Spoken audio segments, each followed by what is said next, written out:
أعوذ بالله من الشيطان الرجيم. بسم الله الرحمن الرحيم. الحمد لله رب العالمين، والصلاة والسلام على أشرف الخلائق أجمعين، سيدنا وسيد الأولين والآخرين، حبيبنا وحبيب إله العالمين، إمام المرسلين وخاتم النبيين، رحمة للعالمين، أبي القاسم المصطفى محمد.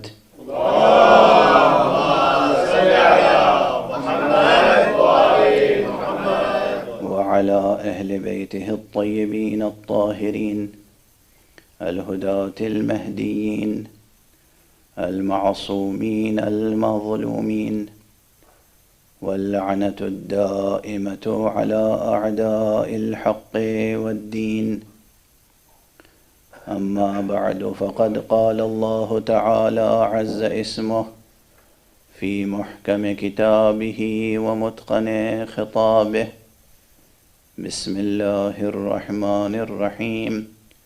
لو أنزلنا هذا القرآن على جبل لرأيته خاشعا متصدعا من خشية الله، وتلك الأمثال نضربها للناس لعلهم يتفكرون. صدق الله العلي العظيم. اللهم صل على محمد وآل محمد. ایک اور بلند تر صلوات پڑھو. اللهم صل على محمد وآل محمد. ایام محرم یا ایام حسینیہ کی ان مجلسوں میں آپ حضرات کے اذہان عالیہ میں محفوظ ہوگا کہ ہمارا عنوان گفتگو ہے قرآن اور حسین.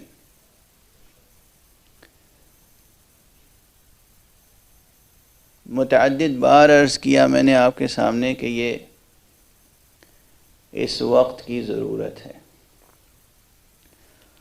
مگر ابھی مجھے خیال آتا ہے کہ یہ تو قیامت تک گزرنے والی ہر ساعت میں تقریر کرنے والا یہ کہہ سکتا ہے کہ یہ اس وقت کی ضرورت ہے. یہی تو قرآن کا اعجاز ہے. یہ خود قرآن مجید کا ایک اعجاز ہے. قرآن، اور صرف قرآن نہیں، یہ قرآن کا بھی اعجاز ہے، یہ حسین کا بھی اعجاز ہے. قیامت تک اور جب ہم قیامت تک کہتے ہیں تو یہ انتہائی غایت کے لیے نہیں کہتے ہیں کہ گویا قیامت کی ساعت جیسے ہی شروع ہوگی یہ بیان باطل ہو جائے گا. یہ تک کا استعمال اسی طرح کئی معنویتیں رکھتا ہے اردو میں، جیسے حتیٰ کا استعمال عربی میں. یعنی یہ تو اب ابدی حقیقت ہے. قیامت تک، قیامت میں، قیامت کے بعد قرآن اور حسین دو زندہ حقیقتیں ہیں، اور دونوں لا زوال حقیقتیں ہیں، دونوں جاودانی حقیقتیں ہیں. یہ صرف زمانی اور دہری حقیقتیں نہیں ہیں، سرمدی حقیقتیں ہیں. یہ دونوں وہ حقیقتیں ہیں جو اس انسان کو بھی، انسان فانی کو، انسان آنی و فانی و زمانی کو، انسان خاطی و انسان خاکی کو، انسان نوری اور انسان معصوم بنانے والی حقیقتیں ہیں.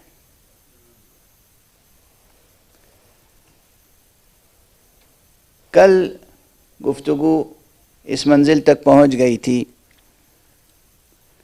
کہ قرآن مجید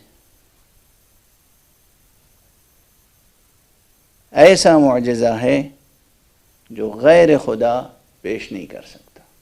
میں نے قرآن مجید کی ایک آیت کی تلاوت کی تھی آپ کے سامنے کہ وَمَا كَانَ هَذَا الْقُرْآنُ أَن يُفْتَرَى مِن دُونِ اللَّهِ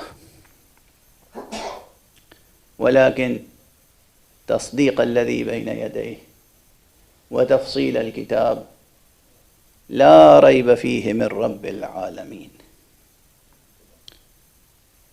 اب میں آیت کی تلاوت کر کے آگے بڑھ جاتا ہوں، ورنہ ایک ایک آیت کے ایک ایک کلمے پہ گفتگو ہو تو عشرہ تمام ہو جائے۔ حوالہ دے کر آگے بڑھ رہا ہوں۔ اس ضمن میں اور اس سے قبل اور اس کے بعد میں نے مثال میں خود آپ کے جوہر سخن کی بات کی تھی۔ خود قرآن مجید کی ایک آیت میں یہ بات کہی گئی، سورہ مبارکہ ذاریات میں ہے غالباً، فَوَرَبِّ السَّمَاءِ وَالْأَرْضِ إِنَّهُ لَحَقٌّ مِثْلَ مَا أَنَّكُمْ تَنطِقُونَ۔ قسم ہے رب سماء و ارض کی، آسمان اور زمین کے رب کی قسم ہے، یہ برحق ہے، إِنَّهُ لَحَقٌّ مِثْلَ مَا أَنَّكُمْ تَنطِقُونَ، جس طرح تم گفتگو کرتے ہو، یہ جو تمہارا نطق ہے۔ مجھے افسوس کے ساتھ کہنا پڑتا ہے کہ اس آیت کی اتنی دلاویز طریقے سے مثال دی ہے نطق کی قرآن مجید نے کہ مفسرین کو جس طرح اس کا حق ادا کرنا چاہیے تھا ابھی تک حق ادا نہیں ہو سکا ہے، واقعاً حق ادا نہیں ہو سکا ہے۔ اور مفسرین کے مختلف اقوال کو سامنے رکھ کر میں یہ گزارش کر سکتا ہوں کہ اگر اس طرح غور کیجئے کہ شک کرنے والوں یا انکار کرنے والوں، جہالت کی بنیاد پر انکار کرنے والوں یا دانستہ انکار کرنے والوں، انکار کرنے والوں کی قسمیں ہوتی ہیں اور شک کرنے والوں کی بھی قسمیں ہوتی ہیں، شبہات پیدا کرنے والوں کی قسمیں ہوتی ہیں۔ کچھ وہ ہیں جو واقعاً جاہل ہیں، نادان ہیں، جہل و نادانی کی بنا پہ انکار کرتے ہیں۔ جہل و نادانی، علم کی کمی کی بنیاد پر شکوک پیدا ہو جاتے ہیں، شبہات پیدا ہو جاتے ہیں۔ اصلا شک کے معنی ہی جہل کے ہیں۔ شک کے کیا معنی ہیں؟ شک کے معنی جہل۔ فرق ہے لفظ جہل میں اور لفظ شک میں تو اتنا، عموماً لوگ کہہ دیتے ہیں مجھے اس بارے میں شک ہے، اور اس میں کوئی اپنی ذلت نہیں محسوس کرتے۔ اگر وہ یہ کہیں کہ میں جاہل ہوں اس معاملے میں تو بڑی توہین محسوس کریں گے، حالانکہ معنی وہی ہیں۔ شک کے معنی کیا ہیں؟ اب یہ تو آپ حضرات کے سامنے وہ اصول کی ابتدائی کلاسوں میں بیان کرتے ہیں اس طریقے سے، یا منطق کی ابتدائی کلاسوں میں، کہ 100% کسی چیز کا علم ہو آپ کو تو اسے کہتے ہیں علم یا یقین، اور اگر 50% ایک طرف خیال جا رہا ہو اور 50% دوسری طرف، 50% پازیٹیو سائڈ میں، 50% نیگیٹو سائڈ میں، تو رزلٹ کیا ہوگا؟ 100% ہوگا یا زیرو؟ واضح ہے؟ زیرو ہی تو ہوگا۔ تو اگر کوئی شخص کہہ رہا ہے کہ اس حقیقت کے بارے میں مجھے شک ہے، یعنی جہل ہے، نہ ہاں کہہ سکتے ہیں نہ کہہ سکتے ہیں، تو شک یعنی جہل۔ اگر یہ 50% سے زیادہ ہے، 51 سے لے کر اور 99 تک، اسے کہتے ہیں ظن اصطلاح میں۔ میں اس بات کا ظن رکھتا ہوں، یعنی میں اس بات کا گمان رکھتا ہوں، خیال رکھتا ہوں کہ یہ اس طرح سے ہے، لیکن ظن کہہ رہے ہیں جب تک اس کے معنی ہے کہ 100% یقین نہیں ہے۔ بہرحال یہ تو ضمنی طور پہ بات آ گئی۔ اسلام کو نہ ظن پسند ہے اور نہ شک۔ اسلام علم کی دعوت دیتا ہے، علم اور یقین، علم اور یقین۔ اللہ اکبر! ایک جملے میں بات کہاں سے کہاں چلی جاتی ہے۔ جس چیز کو آپ حضرات، عموماً انسان، آپ حضرات کو تو میں نہیں کہوں گا، جو لوگ سرشار ہیں بادۂ معرفت قرآنی سے، جو لوگ مست بادۂ غدیر ہیں، جو لوگ ولایت، نبوت اور توحید کی شرابوں سے سیراب ہیں، ان لوگوں کے لیے یہ بات درست نہیں ہے۔ عام طور پر انسان جس چیز کو سب سے زیادہ ناپسند کرتا ہے اور وہ ہے موت، حق سبحانہ و تعالیٰ نے اس موت کو بھی انسان کے لیے آخری وقت میں سبب علم بنا کر اس کو یقین کا نام دیا ہے۔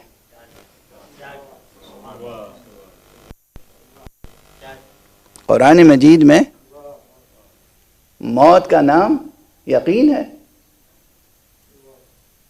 اپنے رب کی عبادت کرو کب تک؟ حتیٰ یأتیک الیقین۔ یہ حتیٰ یأتیک الیقین، یقین سے کیا مراد ہے؟ مفسرین کہتے ہیں مراد ہے موت۔ موت کو یقین کس لیے کہہ رہے ہیں؟ بظاہر تو جو کچھ دنیا میں علم حاصل کیا تھا وہ بھی موت کے ساتھ ختم ہو جاتا ہے۔ قرآن کہے گا یہ تمہارا مادی نظریہ ہے، دنیاوی نظریہ ہے، ظاہری نظریہ ہے۔ وہ پروردگار جو خالق حیات و موت ہے وہ یہ بتانا چاہتا ہے کہ تمہاری روح کا سفر اس بدن کی موت کے ساتھ ختم نہیں ہو جاتا، بلکہ روح باقی رہتی ہے، اور علم چونکہ وہ مقولہ ہے جس کا تعلق بدن سے نہیں روح سے ہے، اس لیے روح جب باقی ہے تو وہ ماورائی حقیقتوں کو موت کے وقت دیکھتی ہے اور یقین حاصل کر لیتی ہے۔ وہ تمام مسائل جن سے آپ ناواقف تھے، نامرئی تھے، نامشہود تھے، جو چیزیں آپ کو نظر نہیں آ رہی تھیں ان ظاہری آنکھوں سے، جو آوازیں آپ کو سنائی نہیں دے رہی تھیں ان کانوں سے ظاہری، جن چیزوں کو آپ باور نہیں کر پا رہے تھے، جو چیزیں آپ کے شعور اور ادراک تک نہیں پہنچ رہی تھیں، یا آپ کا شعور اور ادراک ان چیزوں تک نہیں پہنچ رہا تھا، ادھر مادے کا پردہ ہٹا، ادھر روح بے حجاب ہوئی، ادھر وہ حقیقتیں اس کے سامنے تجلی بار ہوتی ہیں، اور روح پھر شک اور ظن کے دائرے سے نکل کر یقین کی منزل پہ آ جاتی ہے۔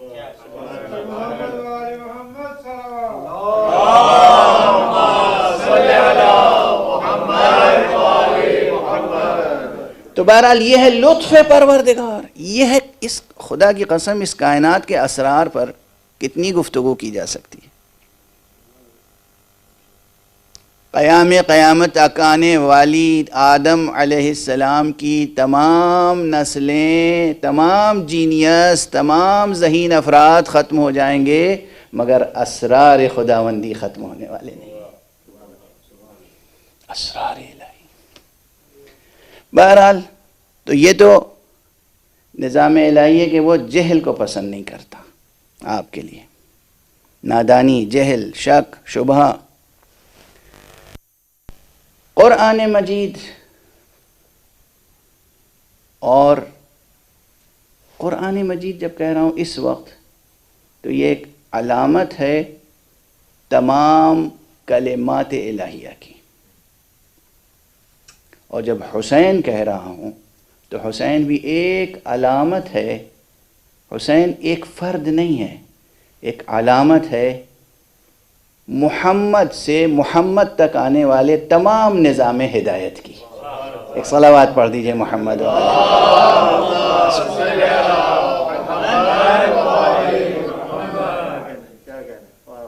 وہ محمد جو اس وقت بھی نبی تھے جب آدم آب و گل کے درمیان تھے، وہ محمد جو خاتم النبیین بن کر آئے، وہ محمد جو خاتم اوصیاء بن کے آئیں گے، اس پورے نورانی روحانی معصوم سلسلہ ہدایت کی ایک بڑی علامت ہے حسین۔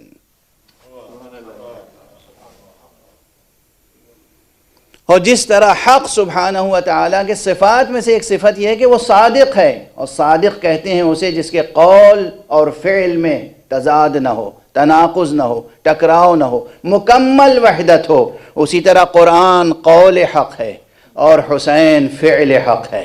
یہ پورا سلسلہ ہدایت فعل ہے، اور وہ پورا قرآن اور کلمات الہیہ کا سلسلہ یہ قول ہے۔ اس قول اور فعل میں بھی وہی وحدت ہے، جو ایک صادق کے قول و فعل میں وحدت ہونی چاہیے، جو ایک صادق کے قول و عمل میں وحدت ہونی چاہیے، وہی وحدت ہے حسین اور قرآن میں۔ ایک صلوات پڑھ دیجئے محمد۔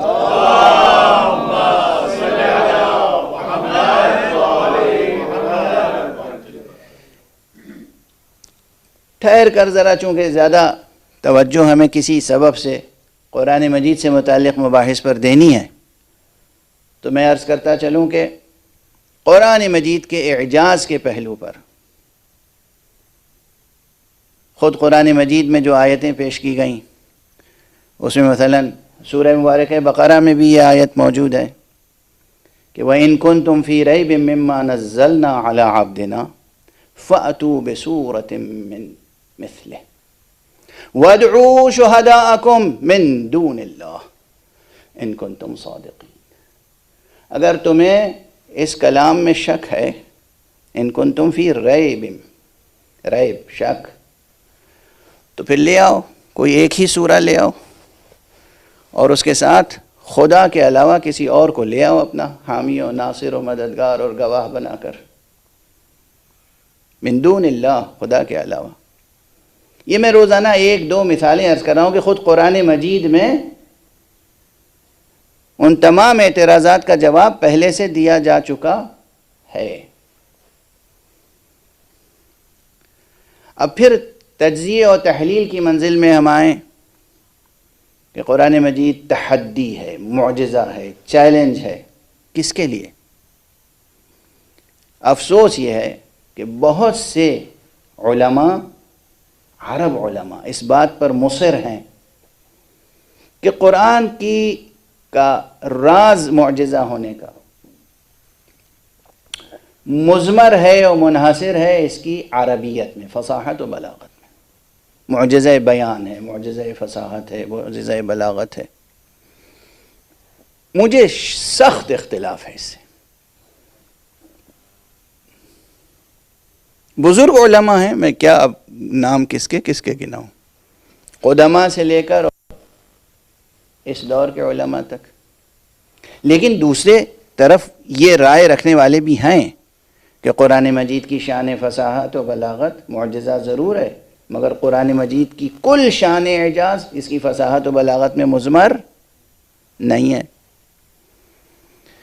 یہاں جو وجداناً بعض باتیں کہی جا سکتی ہیں جو عام حضرات کی بھی سمجھ میں آ جائیں اور علمی اصطلاحوں میں وہ علم کلام کی کتابوں میں بھی درج کی جا سکتی ہیں، وہ یہ ہیں کہ ایک طرف ہمارا مسلمہ عقیدہ یہ ہے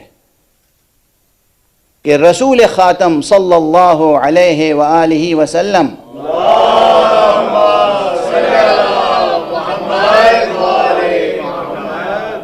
تمام عالمین کے لیے معلم ہیں، معلم انسانیت ہیں، تمام عالمین کے لیے پیغمبر ہیں، خاتم النبیین ہیں، قیامت تک آنے والے تمام انسانوں کے لیے۔ اور یہ معلوم ہے بالبداہہ، سامنے کی بات ہے، وجداناً قیامت تک آنے والے تمام عالمین میں جتنے انسان ہیں سب کی زبان عربی نہیں ہے۔ تو اگر پیغمبر کی حجت صرف ان لوگوں پر تمام ہوتی ہے جو عربی زبان بولنے والے ہیں، تو یہ کافی نہیں ہے ان لوگوں کے لیے جو عربی زبان نہیں بولتے، جن کی مادری زبان عربی نہیں ہے، جن کی علمی زبان عربی نہیں ہے، جن کی فکری زبان عربی نہیں ہے۔ فرینچ، جرمن، انگلش، لیٹن، دنیا کی سینکڑوں زبانیں، ایک شخص جو اس زبان میں پیدا ہوا، اگر اس پر مقام ختم نبوت کا اعجاز ظاہر نہیں ہوتا تو اس پہ حجت کیسے تمام ہوگی؟ واضح ہے۔ میں اس کے سامنے کہوں کہ میں مطمئن ہوں میرے لیے یہ معجزہ ہے، وہ کہے گا آپ کے لیے یہ معجزہ ہے، میرے لیے کیا ہے؟ اس کے معنی یہ ہے کہ مقام ختم نبوت کا اعجاز، چیلنج، تحدی کرۂ ارض پر پائے جانے والے اور پیدا ہونے والے ایک ایک فرد پر تمام ہونی چاہیے۔ توجہ رکھیے گا اور ہمارے آپ جب تک یہ نہیں ہوگا حجت تمام نہیں ہوگی. جب تک حجت تمام نہیں ہوگی یہ شخص، یہ مکلف، یہ انسان حضور حق میں عذر پیش کر سکتا ہے. اللہ سبحانہ و تعالیٰ کسی کو کہے گا اسے شرک کے الزام میں جہنم میں ڈال دو، اسے کفر کے الزام میں جہنم میں ڈال دو، اسے گناہوں کے الزام میں کے جرم میں جہنم میں ڈال دو. وہ کہے گا کہ مجھ پر حجت تمام نہیں ہوئی تھی، مجھے نہیں معلوم تھا میں یہ جو کام کر رہا ہوں حلال ہے یا حرام، مجھے نہیں معلوم تھا کہ یہ دلائل توحید کیا ہیں، مجھے نہیں معلوم تھا دلائل نبوت کیا ہیں. دنیا کا کوئی قانون نادان کو سزا دینے کے لیے راضی نہیں ہوتا. تو وہ رحمان و رحیم، وہ رؤوف و کریم کیسے کسی جاہل و نادان کو سزا دے سکتا ہے؟ اس کے معنی یہ ہیں کہ مقام ختم نبوت، بار بار یہ اصطلاح یاد رکھیے گا، مقام ختم نبوت کا اعجاز، اس کی حجت، اس کی تحدی، اس کا چیلنج پورے کرۂ ارض پر پیدا ہونے والے، اور یہ تو ہم کرۂ ارض کی بات کر رہے ہیں چونکہ ہم کرۂ ارض پر ہیں. اگر بحث کو اور وسیع کر دیا جائے اور یہ فرض کیا جائے کہ کسی اور سیارے پر بھی آبادی ہوگی اور مصطفیٰ صلی اللہ علیہ وآلہ وسلم خاتم النبیین ہیں،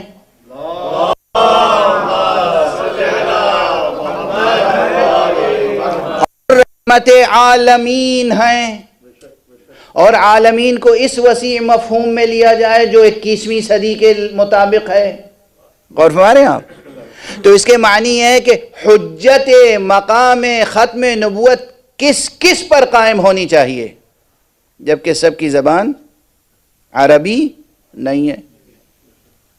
اس کے معنی یہی ہیں کہ بات یہ نہیں ہے کہ شان اعجاز قرآن عربی زبان کی شان فصاحت و بلاغت تک محدود ہو. عربی زبان کے لیے عربی فصاحت و بلاغت کا معجزہ بھی ہے قرآن، لیکن ہمیشہ عقل انسانی کے لیے، عقل انسانی کے جتنے عقلی مسائل پیدا ہوں گے، جتنے روحانی مسائل پیدا ہوں گے، ہمیشہ ہر وقت قرآن مجید حرف آخر لیے ہوئے موجود ہوگا. اور فرما رہے ہیں آپ، یہ شان اعجاز قرآن. کیا سمجھ رکھا ہے لوگوں نے قرآن مجید کو؟ کیا سمجھ رکھا ہے قرآن مجید کو؟ ایک لطیف سی بات اور ہے، ایک بلند صلوات پڑھیں تو عرض کروں آپ کے ساتھ.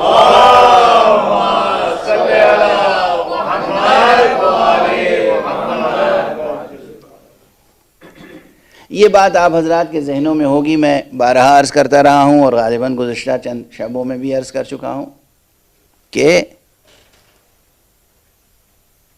معجزے دو قسم کے ہوتے ہیں، ایک قولی معجزہ، ایک فعلی معجزہ. عوام الناس فعلی معجزے کو بڑا معجزہ سمجھتے ہیں، توجہ رکھیے گا، اور قولی معجزے کو اصلا معجزہ ہی نہیں سمجھتے، یا فعلی معجزے کے سامنے مان بھی لیں تو وہ سمجھ نہیں پاتے کہ یہ کیسا معجزہ ہے. فعلی معجزہ کیا؟ فعلی معجزہ یعنی یہ کہ چاند کی طرف اشارہ کر دیا، چاند دو ٹکڑے ہو گیا. کوئی مانتا ہو یا نہ مانتا ہو، میں بہرحال اس معجزے کو مانتا ہوں. قرآن مجید میں موجود ہے سورہ قمر، اقتربت الساعۃ وانشق القمر. اور دوسرے انداز سے لوگ اس کی تفسیر کرتے ہیں، میں سمجھتا ہوں یہ تفسیر بالکل درست ہے، شق القمر سے متعلق ہے یہ. اور حضور علیہ الصلاۃ والسلام کے اشارے پر درخت کا اپنی جگہ سے چل کر حضور کے سامنے آنا اور پھر اشارہ کر دیا تو وہ اپنی جگہ واپس چلا گیا. یا مثلا حیوانات کی فریاد سننا، حیوانات کو کی مدد کرنا، سنگریزوں کا دست مصطفیٰ صلی اللہ علیہ وآلہ وسلم پر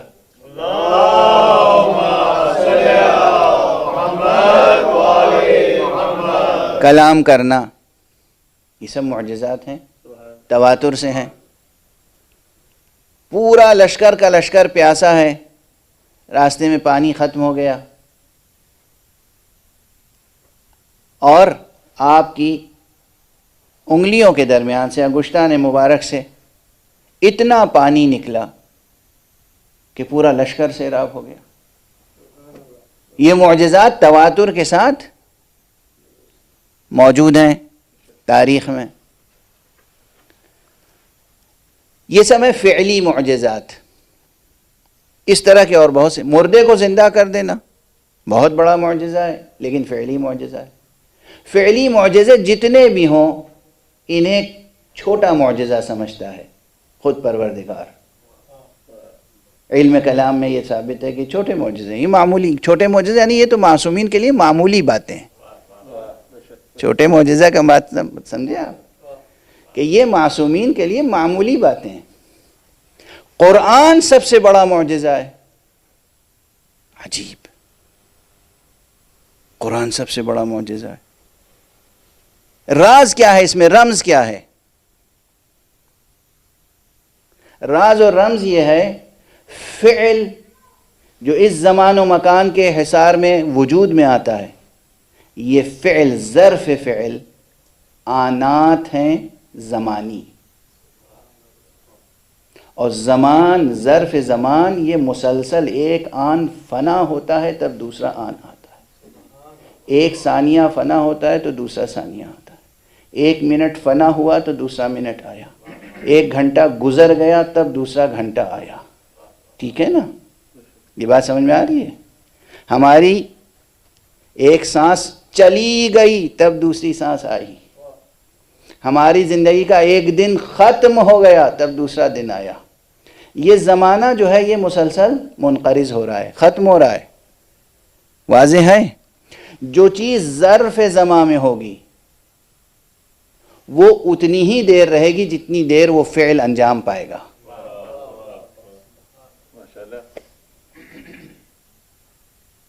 اور جب وہ فعل ختم ہوا تو اب وہ باقی نہیں رہ سکتا، ہے باقی جس ظرف میں ہے، جس نے رکھا ہے وہ الگ ایک بحث ہے۔ کوئی فعل نابود نہیں ہو رہا ہے، لیکن ہمارے لیے وہ کہیں اور محفوظ ہے، کہیں اور محفوظ ہے۔ دیکھیں یہ جو یہ تناقض نہیں ہے، یہ کانٹرڈکشن نہیں ہے۔ جتنے افعال ہیں وہ کسی اور طرح سے، کسی اور عالم میں، کسی اور ظرف میں محفوظ رکھے گئے ہیں۔ ہمارے افعال اور افعال کے آثار سب محفوظ ہیں، مگر ظاہری طور پر یہ ممکن نہیں تھا کہ چاند دو ٹکڑے کر کے اسی حالت پہ چھوڑ دیا جاتا۔ یہ ممکن نہیں تھا کہ انگلیوں سے پانی جاری ہوا ہے تو پھر وہ ہمیشہ جاری رہے، یہ ممکن نہیں تھا، حکمت کے تقاضوں کے مطابق نہیں تھا۔ لیکن قول جو نازل ہوا حق سبحانہ و تعالی کا قول، یہ ہمیشہ کے لیے محفوظ رکھا گیا، اور اس کو بڑا معجزہ قرار دیا گیا۔ اب یہاں پر جو لطیف سا ایک جملہ کہہ کے آگے بڑھ جاؤں گا، باقی بحث کسی اور موقع پر، چونکہ بہت سی بحثوں سے گزرنا ہے۔ جتنے فعلی معجزات ہیں اور اس کائنات میں جو کچھ ہے مرئی اور نامرئی، یہ سب پروردگار عالم کے حرف کن کے نتیجے میں وجود میں آ رہا ہے۔ جو کچھ ہو رہا ہے حرف کن کے نتیجے میں، قول کن کے نتیجے میں، یعنی جتنے فعلی معجزات ہیں ان کے پیچھے بھی قول حق ہے۔ غور فرما رہے ہیں آپ؟ چاند دو ٹکڑے ہوا، اس دو ٹکڑے ہوتے ہوئے چاند دیکھا، یہ ایک فعل دیکھا، ایک معجزہ دیکھا دنیا نے۔ اس معجزے کے پیچھے کیا تھا؟ قول حق، چاہے وہ براہ راست حق سبحانہ و تعالی سے متعلق ہو یا حق سبحانہ و تعالی کی طرف سے صاحب عہدہ، صاحب منصب، کسی شخصیت کے توسط سے، اللہ کے اذن سے وہ قول کار فرما ہوا ہو. اور فرمانے آپ تو تمام افعال ازل سے ابد تک جو کچھ ہو رہے ہیں اس کے پیچھے ہے قول حق. تمام انبیاء کو اللہ سبحانہ و تعالی نے فعلی معجزات دے کر بھیجے. مصطفیٰ صلی اللہ علیہ وآلہ وسلم کو قول دے کر بھیجا. اور جب تک یہ قول موجود ہے جو لوگ اس قول کے ساتھ وابستہ ہیں وہ ایسے نہ جانے کتنے اور معجزات ظاہر کر سکتے ہیں. ایک صلوات پڑھ دیجئے محمد و آلہ.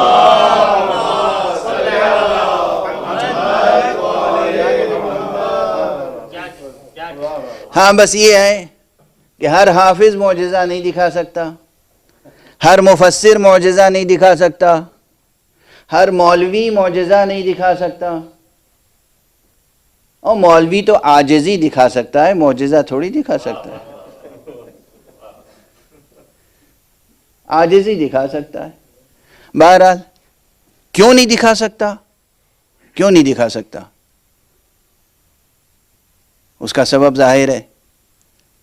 معجزہ، صاحب معجزہ کے ہاتھ میں معجزہ رہتا ہے. بہت پہلے میں نے شاید 20-25 سال پہلے یہ مثال دی تھی. عصائے موسیٰ معجزہ تھا نا، لیکن یہ معجزہ کب تک تھا؟ جب تک دست موسیٰ میں رہے. اگر دست موسیٰ سے بڑھ کر فرعون اسے اپنے ہاتھ میں لے لے تو کیا دست فرعون میں بھی اس کی شان اعجاز باقی رہے گی؟ فرعون کے ہاتھ میں جا کر عصائے موسیٰ، وہی عصائے موسیٰ فرعون کے ہاتھ میں معجزہ نہیں رہے گا، لیکن جب تک موسیٰ کے ہاتھ میں رہے گا معجزہ رہے گا. اسی طرح قرآن جب تک دست محمد پر رہے گا معجزہ رہے گا.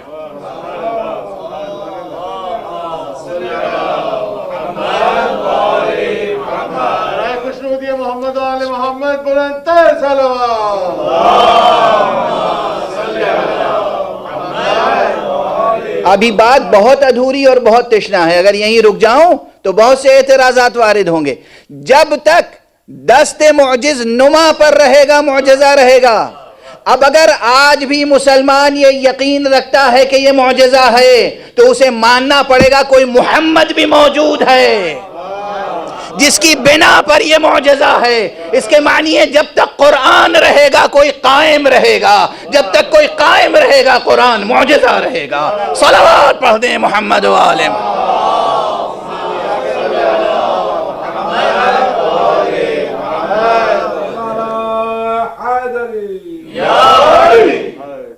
قرآن معجزہ ہے. قرآن کی شان اعجاز، قرآن کی شان اعجاز ازلی ہے، ابدی ہے. قرآن معجزہ تھا، معجزہ ہے، معجزہ رہے گا. اور ہاں اس سے پہلے عرض کر چکا اس کے کچھ کرامات غیر معصوم، غیر امام، غیر نبی کے ذریعے سے بھی ظاہر ہو سکتے ہیں. وہ کرامات ہیں. مرتضی علم الہدا بسم اللہ الرحمن الرحیم لکھ کر کسی کو دے دیں. یہ جو آثار ظاہر ہوتے ہیں یہ معجزہ تھوڑی ہے، یہ کرامات ہیں. کوئی بات اقوا انسان، کوئی صادق اللہجہ انسان، کوئی ایسا انسان جو رزق حلال اور صدق مقال کا پابند ہو، وہ قرآن مجید کا ایک سورہ پڑھ کر کسی بیمار پہ دم کر دے، شفا حاصل ہو جائے گی. یہ کرامت ہے. یہ کرامت بھی ظاہر اس لیے ہو رہی ہے کہ صاحب اعجاز موجود ہے. اگر صاحب اعجاز موجود نہ ہوتا تو اس متقی شخص کے ہاتھوں سے بھی کرامت کا اظہار ممکن نہ ہوتا. اور ہمارے ہاں اب یہ پیچیدہ بحثیں ہیں، تہ در تہ بحثیں ہیں. شاید علم کلام کی عام کتابوں میں ان مسائل پر تفصیل سے گفتگو بھی نہیں ہوئی ہے، نہیں ہوئی ہے ان مسائل پر تفصیل سے گفتگو. جس زاویے سے اس وقت آپ کے سامنے گزارش کیا میں نے، قرآن معجزہ ہے، زندہ معجزہ ہے. اور ایسا معجزہ ہے کہ جس کے ذریعے سے کرامتیں اور معجزات ظاہر ہو سکتے ہیں، لیکن اس کا راز یہی ہے کہ صاحب کلام بھی زندہ ہے اور جس کے سپرد کیا ہے کلام وہ بھی زندہ ہے۔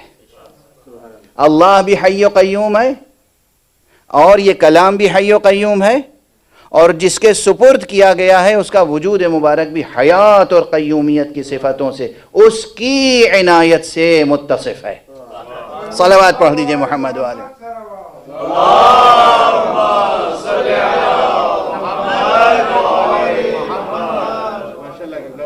یہ وہ فراز گفتگو ہے، یہ وہ فراز گفتگو ہے جس میں اگر غور کریں حضرات تو اس میں دعوت بھی ہے۔ دیکھیں تو صحیح قرآن مجید پڑھ کر،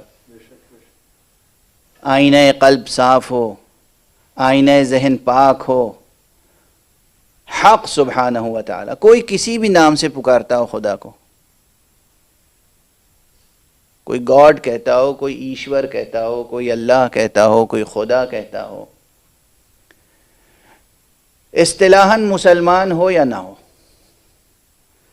ایک ارادہ اور نیت شرط ہے، اس کے اندر طلب حق ہو، حق کو جاننا چاہتا ہو، سچ تک پہنچنا چاہتا ہو، اور اس کے بعد وہ قرآن مجید کو پڑھے۔ ممکن نہیں ہے کہ اس کے اوپر حجت تمام نہ ہو جائے۔ اور یہاں عربی زبان کا جاننا نہ جاننا مسئلہ نہیں ہے، اور ہمارے آپ عربی زبان کا جاننا شرط نہیں ہے۔ اب میں عرض کر رہا ہوں قرآن مجید کا کوئی ترجمہ بھی پڑھ لے، لیکن اگر ارادہ اس کا، دیکھیے یہاں مسئلہ کیا ہے، ارادہ اس کا سچا ہو، طلب دل میں حق کی ہو، حقیقت کو جاننا چاہتا ہو، پہلے سے کوئی تعصب کی عینک نہ لگی ہوئی ہو، پہلے سے وہ نیت میں کوئی خلل نہ ہو، کوئی کھوٹ نہ ہو نیت میں، وہ واقعاً سچائی تک پہنچنا چاہتا ہو، تو ممکن نہیں ہے کہ قرآن مجید سے توسل کرے، قرآن مجید سے ہدایت حاصل کرنا چاہے اور نہ ملے اسے ہدایت، ممکن نہیں ہے۔ یہ خود چیلنج ہے میرا، اور آج اس وقت جس وقت ہم سانس لے رہے ہیں، اس وقت 21ویں صدی کے اس مرحلے میں جب ہمارے ہندوستان میں قرآن مجید کے تعلق سے نہ جانے کس طرح کی باتیں کی جا رہی ہیں، ذرا پورے گلوب کی خبر لیں، امریکہ میں، کینیڈا میں، آسٹریلیا میں، افریقہ میں، یورپ میں، چین میں، کہاں کہاں کتنے افراد ایسے ہیں جنہوں نے قرآن مجید کا ترجمہ ہی پڑھا اور دل پہ ایسی تجلی حق کی ہوئی کہ مشرف بہ اسلام ہو گئے۔ آپ اٹھا کر دیکھیں انٹرنیٹ پہ کتنی تفصیلیں موجود ہیں۔ ہاں اعتراضات کرنے والے بھی موجود ہیں، قرآن مجید کے خلاف بولنے والے بھی موجود ہیں، مگر وہ بھی موجود ہیں جو پڑھے لکھے دانشور، doctor, physician, engineer, philosopher, thinker, educationist, computer science کے ماہر، لیکن دل میں اگر طلب تھی حق کی اور ارادہ سچا تھا تو انہیں ہدایت ملی۔ شرط یہ ہے کہ دل کی نیت درست ہو۔ تو قرآن مجید ہمیشہ ہر فرد پر، کوئی کسی بھی فیلڈ کا ہو، اس کی سطح ذہنی پر، اس کی سطح علمی پر پہنچ کر قرآن مجید گفتگو کرتا ہے اور حجت تمام کرتا ہے۔ عموماً ہمارے عالم اسلام میں لوگ وہی جب سے میر شریف جرجانی اور عبد القادر اور عبد القاہر اور ان بزرگوں نے اعجاز قرآن اور دلائل الاعجاز اور ان تمام عنوانات سے قرآن مجید کی شان اعجاز پر تصنیفیں لکھیں اور تمام تر شان اعجاز کو فصاحت و بلاغت اور اس کے زیر زبر میں محدود کر دیا، تب سے اب تک اسی طرح کی باتیں اور اسی طرح کے دلائل دہرائے جاتے رہے، زیادہ تر دہرائے جاتے ہیں، نئی بحثیں ایڈ نہیں ہو رہی ہیں اس میں۔ کم ہو رہی ہیں، بالکل تو میں نہیں کہہ سکتا نہیں ہو رہی، کم ہو رہی ہیں، چونکہ توجہ کم لوگوں کی ہے۔ ورنہ قرآن مجید کے متعلق ایک ارشاد گرامی قرآن ناطق امیر المومنین علی ابن ابی طالب علیہ الصلاۃ والسلام کا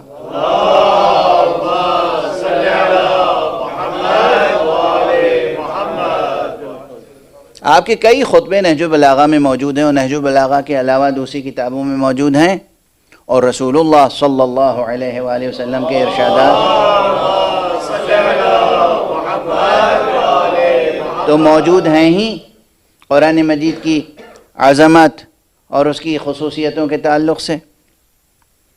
لیکن دو فقرے امیر المومنین علیہ الصلوۃ والسلام کی، یا تین فقرے عرض کروں گا صرف ایک طویل خطبے سے، فرماتے ہیں کہ لا تفنا عجائبہ ولا تنقضی غرائبہ ولا تکشف الظلمات الا بہ۔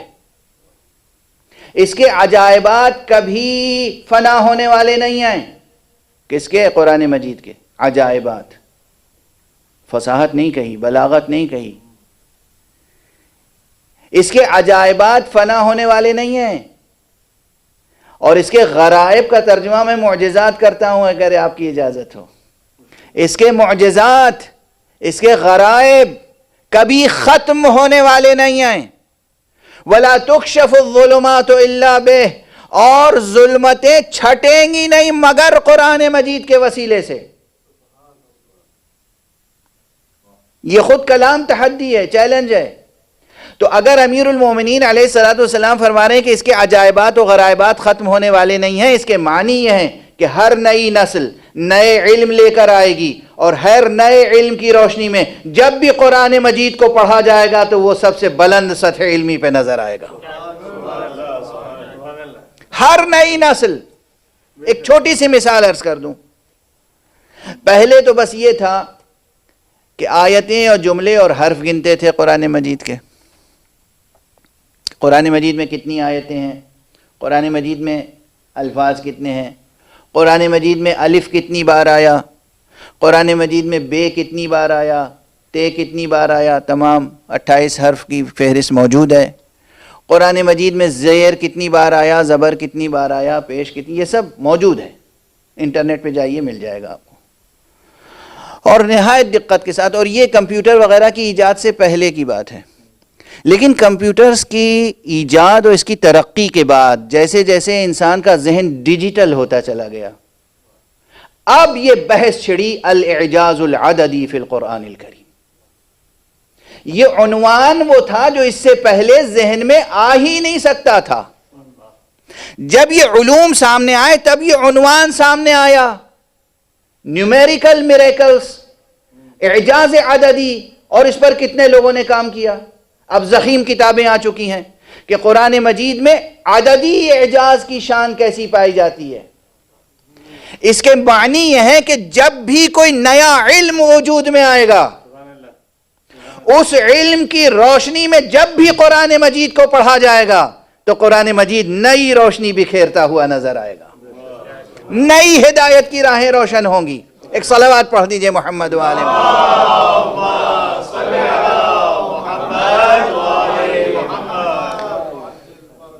یہ قرآن، آپ قرآن مجید کو عربی زبان کی صرف ایک فصیح و بلیغ اور ایک اچھی کتاب و عظیم کتاب کی حیثیت سے نہ دیکھیں، وہ بات جو کہی گئی، نور مشیت سے جو عبارت لکھی گئی، قلم مشیت سے جو عبارت لکھی گئی، جو بات کہی گئی، لفظ سے معنی تک اور معنی سے لفظ تک، قرآن مجید اپنی ہر سطح وجود پر معجزہ ہے۔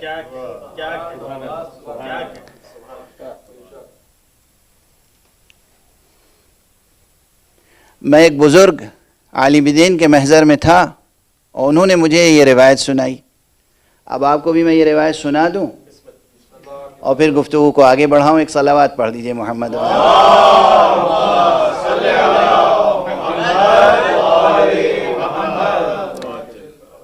وہ مجھے فرما رہے تھے کہ تمہیں معلوم ہے کہ مولا امیر المومنین علیہ الصلوۃ والسلام نے کتنی بار سلونی سلونی کہا ہے؟ اور یقیناً میں اس وقت احاطہ نہیں رکھتا تھا اس حدیث کی تمام طرق و سلاسل اور روایت پر۔ فرمایا 14 مرتبہ اپنی زندگی میں کہا ہے، 14 مختلف موقعوں پر، 7 مرتبہ مدینے میں کہا ہے اور 7 مرتبہ مدینے کے باہر، کبھی بصرے میں کہا، کبھی کوفے میں کہا۔ اور ہمارے یہاں اور ہر مرتبہ سلونی کہنے کے بعد لوگوں نے سوالات کیے اور حضرت نے جواب دیے ہیں۔ اگر یہ سب جمع کر لیا جاتا تو قیامت تک کوئی علمی مسئلہ باقی نہ رہ جاتا، لیکن افسوس یہ ہے کہ وہ سب جوابات جمع نہیں کیے گئے اور جو کچھ لکھے گئے وہ بھی بکھرے ہوئے ہیں ابھی تک، یکجا آپ کو کسی ایک کتاب میں آسانی سے نہیں ملیں گے۔ ہو سکتا ہے اب چونکہ بہت سی کتابیں ڈیجیٹلائز ہو گئی ہیں اور انٹرنیٹ پہ آ گئی ہیں تو آسان ہے تلاش کرنا اور کتاب تیار کرنا، تو بہت سے لوگ تیار کر سکتے ہیں۔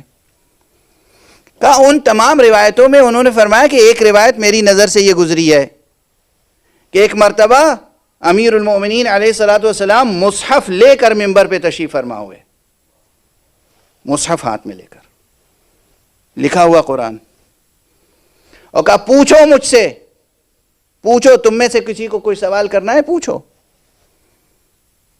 ایک شخص نے اٹھ کے کہا، ایک سوال کیا، آپ نے مصحف کھولا اور کہا کہ اس سائل کا جواب دو، مگر کوئی آواز بلند نہ ہوئی۔ جس طرح انہوں نے روایت سنائی مجھے وہ عرض کر رہا ہوں۔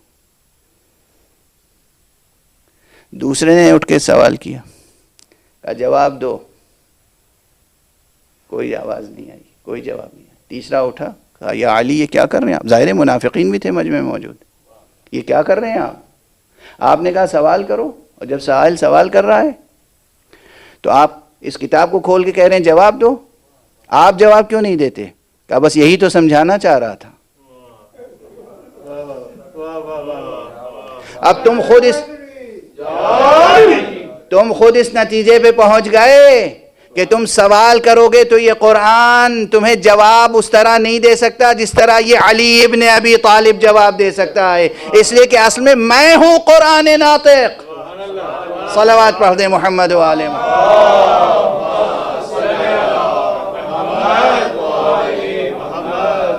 آپ نے اپنی حیات طیبہ میں متعدد مقامات پر کہا ہے میں ہوں قرآن ناطق۔ جنگ صفین کے بعد جب جنگ نہروان میں خوارج جمع ہوئے اور حضرت عبداللہ ابن عباس کو آپ نے ان سے مناظرے کے لیے پہلے بھیجا، کہا ان سے گفتگو کرو، مناظرہ کرو، بتاؤ انہیں کہ میں کون ہوں۔ یہ جو قرآن مجید نیزوں پہ بلند کیا گیا تھا اس فریب میں آ گئے ہیں، اور اب جو قرآن مجید کے علاوہ کسی بات کو سننا نہیں چاہتے، ان سے سیرت مصطفیٰ کی روشنی میں گفتگو کرو اور بتاؤ کہ میں ہوں قرآن ناطق۔ اللہ اکبر، غور فرما رہے ہیں، میں ہوں قرآن ناطق۔ یہ امیر المومنین علی ابن ابی طالب علیہ الصلوۃ والسلام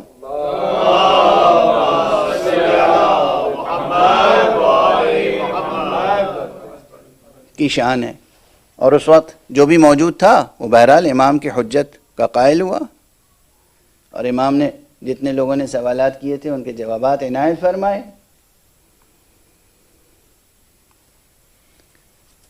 آپ حضرات کے علم میں ہے کہ بظاہر تو ان مجلسوں میں میری آواز پہ کوئی بہت زیادہ فرق نظر نہیں آ رہا ہے، لیکن میں ایک طویل اور تکلیف دہ علالت سے گزر کے آیا ہوں، تو اب اس سے زیادہ گفتگو اس وقت کرنا مشکل محسوس ہو رہا ہے، تو آپ اجازت دیں تو بس ایک فقرہ عرض کروں گا، آپ کی طبیعتیں منقلب ہو جائیں گی۔ البتہ یہ جملہ میرا ہے اور میں اس سے پہلے 1 یا 2 مرتبہ ممبر پہ عرض کر چکا ہوں۔ اکثر یہ بحث ہوتی ہے قرآن صامت، قرآن ناطق، قرآن صامت، قرآن ناطق۔ یہ بحث خود بہت تہدار ہے اور مختلف زاویوں سے یہ گفتگو مختلف نتائج تک پہنچاتی ہے، ورنہ خود معصومین علیہم الصلاۃ والسلام کے ارشاد کی روشنی میں خود یہ قرآن جسے ہم صامت کہتے ہیں، اور ابھی جو میں نے روایت اس بزرگ عالم کے حوالے سے نقل کی، اور میں نے خود اس کی سند وغیرہ کی تحقیق نہیں کی ہے۔ اس کی روشنی میں یہ قرآن صامت ہے، اور بظاہر قرآن صامت ہے، یعنی خاموش۔ اسی قرآن کو خود معصوم نے ایک مقام پہ قرآن ناطق کہا ہے۔ اسی قرآن کو، یہ جو ہمارے اور آپ کے پاس ہے، اسے قرآن ناطق کہا ہے۔ اب کس مفہوم میں کہا ہے؟ وہاں کس معنی میں؟ قرآن صامت بھی معصوم کی زبان پہ آیا، قرآن ناطق بھی معصوم کی زبان پر آیا، اور نہ صرف یہ کہ قرآن ناطق سے تعبیر کیا، بلکہ حکم دیا استنطقوا بالقرآن، قرآن سے استنطاق کا حکم دیا۔ قرآن سے گفتگو کرو، قرآن سے باتیں کرو، قرآن سے جواب حاصل کرو۔ تو کیا یہاں تناقض ہے، کانٹرڈکشن ہے، آپ کی عام اصطلاح میں تضاد ہے؟ نہیں، دونوں باتیں اپنی اپنی جگہ اپنے اپنے زاویے سے درست ہیں۔ یہ قرآن ناطق بھی ہے، اور یہ قرآن صامت بھی ہے، اور اگر عطرت مصطفیٰ ساتھ ہو تو یہ قرآن کافی بھی ہے۔ جملہ محفوظ رکھیے گا، یہ اگر بہت بڑا ہے، اگر عطرت مصطفیٰ ساتھ ہو تو یہ قرآن کافی بھی ہے۔ یہ میں کیوں کہہ رہا ہوں اگر ساتھ ہو؟ میں کون ہوتا ہوں شرط لگانے والا؟ ارے خود مصطفیٰ صلی اللہ علیہ وآلہ وسلم اعلان کر گئے، اور خود امیر المومنین علیہ السلام اعلان کر گئے کہ قرآن ہمارے ساتھ ہے اور ہم قرآن کے ساتھ ہیں، اور ہم ایک دوسرے سے جدا نہیں ہو سکتے۔ تو جب جدا نہیں ہو سکتے تو انہیں جدا کر کے کسی ایک حصے کو اپنانے والا ایسا ہی ہے جیسے وہ مکمل قرآن سے دور ہو گیا ہو۔ لیکن یہ تمام باتیں اپنے پیش نظر رکھتے ہوئے اس فقیر کا یہ جملہ ایک بس سن لیں، اور بات باب مصائب میں داخل ہو جائے گی۔ اگر آپ سے کوئی پوچھے کہ اس قرآن کو آپ قرآن صامت کہتے ہیں اور محمد اور آل محمد کو قرآن ناطق کہتے ہیں، کیا سبب ہے؟ تو آپ کہیے گا اگر تاریخی واقعات تمہارے سامنے ہوں تو تم یہ سوال ہم سے نہیں کر سکتے۔ تم نے تاریخ میں سنا ہوگا کہ معاویہ نام کا بھی کوئی حکمراں گزرا ہے۔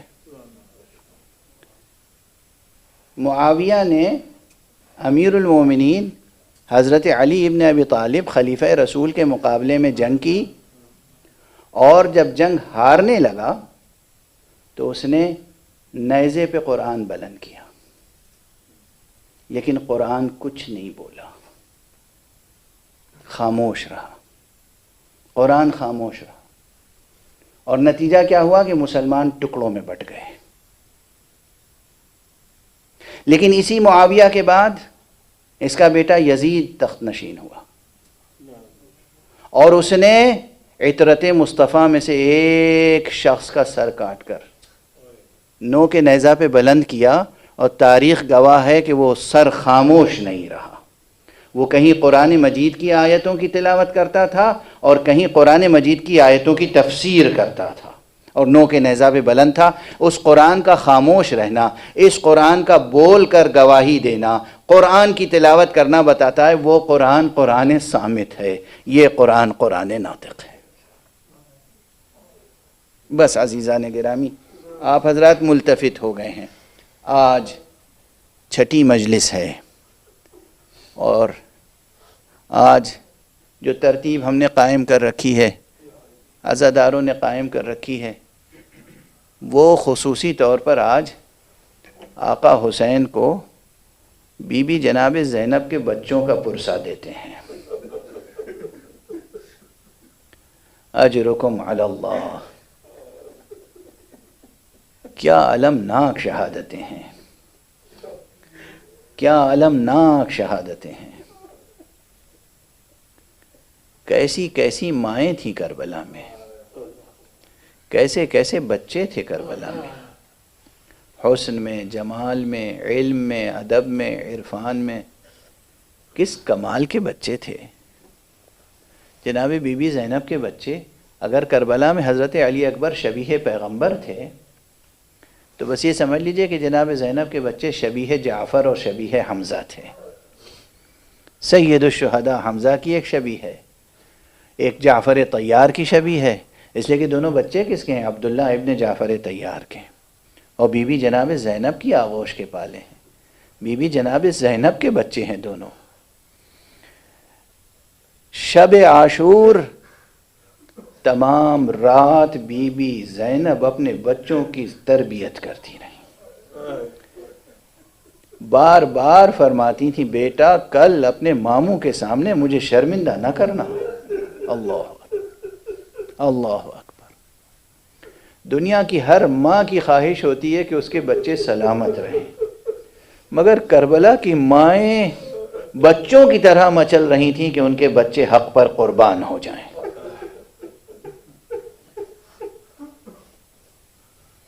کربلا کن کن جہاد سے کربلا معجزہ ہے، کربلا کن کن جہاد سے معجزہ ہے۔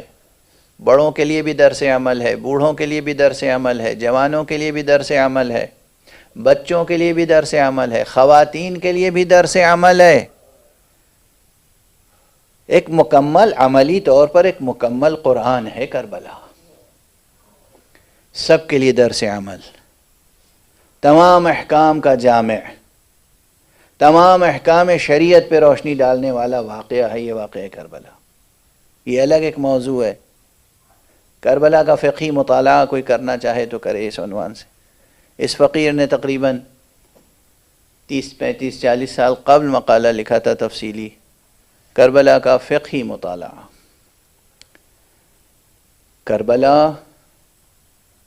کربلا میں خاص طور پر سرکار سید الشہداء کے قافلے میں کاروان شہادت میں 9 مائیں تھیں جن کے بچے کربلا میں شہید ہوئے، 9 مائیں جن کے بچے کربلا میں شہید ہوئے۔ لیکن ان تمام بچوں میں، ان تمام ماؤں میں جناب زینب کا ایک خاص مرتبہ ہے، اس لیے کہ انہیں ہم ثانیہ زہرا کہتے ہیں۔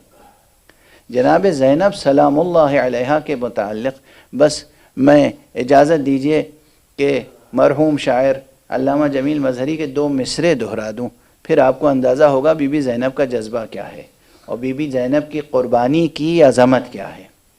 علامہ جمیل مظہری نے کسی مرثیے میں بیت میں فرمایا ہے کہ قتل فرزند پا راضی با ارادہ تو نہ تھیں، قتل فرزند پا راضی با ارادہ تو نہ تھیں، ہاجرہ صبر میں زینب سے زیادہ تو نہ تھیں۔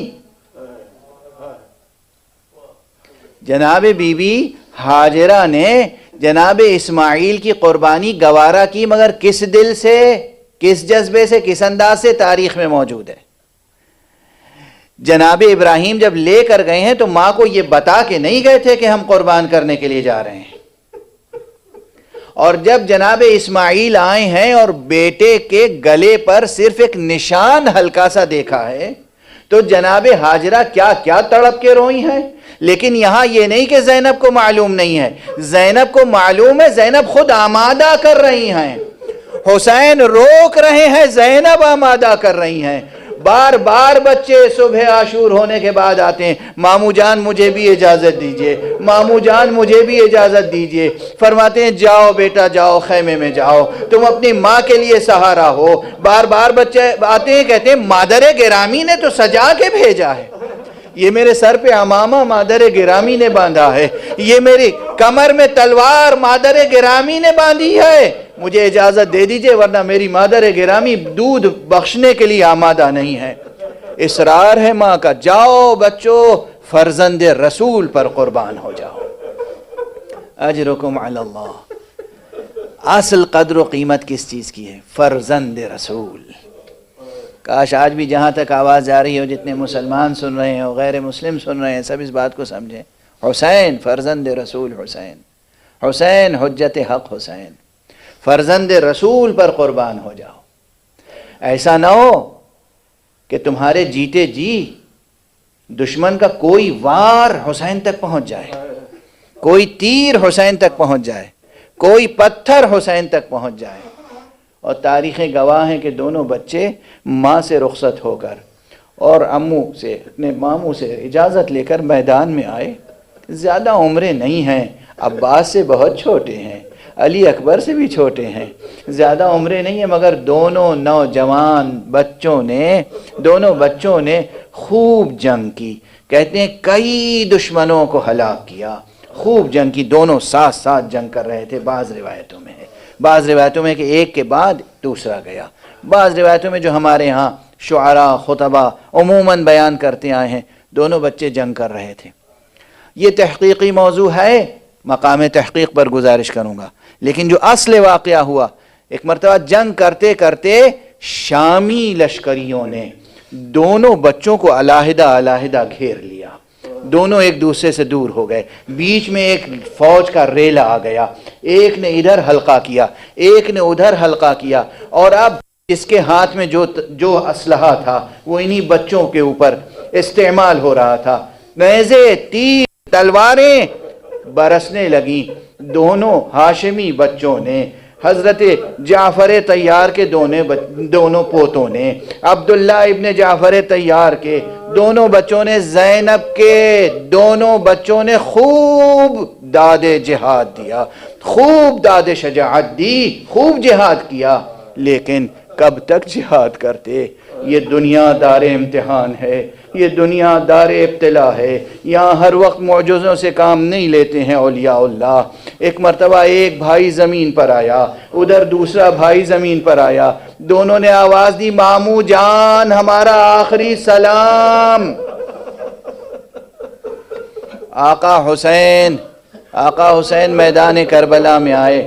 بس آپ ہر ذاکر سے سنتے ہیں، مگر جب تک اس فقرے کو ادا نہ کر لیا جائے، اپنی بھر تک بھی زینب کو پرسہ دینے کا حق ادا نہیں ہو سکتا. آقا حسین آئے اور انہوں نے دونوں بچوں کو عباس کے سہارے سے، اکبر کے سہارے سے اٹھایا، لے جا کر خیمہ گاہ میں انہیں زمین پر لٹا دیا. اور ایک عجیب و غریب کیفیت یہ تھی، جب بھی کوئی بنی ہاشم کا بچہ، بنی ہاشم کا جوان شہید ہوتا تھا، لاشا آتا تھا، استقبال کے لیے سب سے آگے زینب ہوتی تھیں. لیکن جب خود جناب زینب کے بچے آئے، جناب زینب وہاں موجود نہیں تھیں. جناب امام حسین نے بچوں کو زمین پہ لٹایا، پوچھ رہے ہیں کہاں ہے میری زینب، کہاں ہے میری زینب، کہاں ہے؟ میں کم سے کم زینب کو یہ تو کہہ دوں، اے بہن زینب تمہاری قربانی بارگاہ الہی میں قبول ہو گئی. بتانے والوں نے بتایا، آقا فرزند رسول، زینب تو وہ گوشے میں سجدہ شکر میں پڑی ہوئی ہیں، سجدہ کر رہی ہیں. پروردگار شکر ہے تیرا کہ تو نے مجھے مادر گرامی دختر رسول فاطمہ زہرا کے حضور میں مجھے سرخرو کر دیا. عزیزان گرامی، میرے برادر معظم حضرت حجت الاسلام والمسلمین علامہ سید ذوالقدر صاحب تشریف فرمائیں. پروردگار ان کی توفیقات میں اضافہ فرمائے، ان کا سایہ برقرار رکھے. بہت پہلے انہوں نے اپنے استاد بزرگوار کی روایت سے یہ روایت پڑھی تھی کربلائے معلیٰ میں ان کی موجودگی میں ان سے یہ روایت نقل کر رہا ہوں. عزیزان گرامی، آپ سے برداشت نہ ہوگا، یقیناً تڑپ کے آپ پرسہ دیں گے. آقا حسین نے بار بار بی بی زینب کو پکارا اور اس کے بعد دونوں بچوں کے درمیان خود زمین پر لیٹ گئے، سر سے عمامہ اتارا، خود زمین پر لیٹ گئے. کبھی اس طرف کروٹ لے کر اس بچے کو سینے سے لگایا، کبھی اس طرف کروٹ لے کر اس بچے کو سینے سے لگایا، خوب پیار کیا. کبھی پیشانی پہ بوسہ دیتے تھے، کبھی رخسار پر، کبھی ہونٹوں پر، کبھی سینے پہ بوسہ دیتے تھے. زینب مبارک ہو، تمہاری قربانیاں قبول بارگاہ الہی ہو گئی. انا للہ وَإِنَّا إِلَيْهِ رَاجِعُونَ رضا بقضائه وتسليما لأمره.